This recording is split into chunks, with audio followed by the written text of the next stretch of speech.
Hello guys, welcome back to this channel. In today's video, I'm going to show you how you can find the video we have exported from CapCut PC.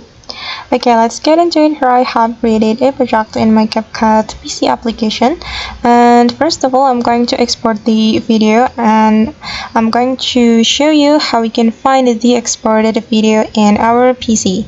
We can click on this export button. Then before you export this video, you have to select the export location.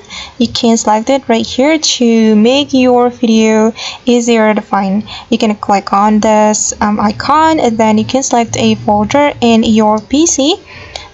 For example, I'm going to place my video in this download folder, so I'm going to click on this download folder. Then we can click on select folder, and after that we just need to click on export and just wait for a moment, guys. It's still processing.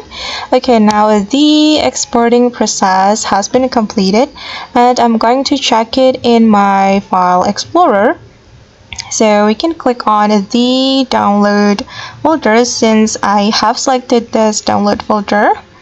Okay, and this is the video I have just exported, and that's how we can find the video we have exported from the CapCut application. I hope this tutorial will be useful for you. Thank you so much for watching, and see you in the next video.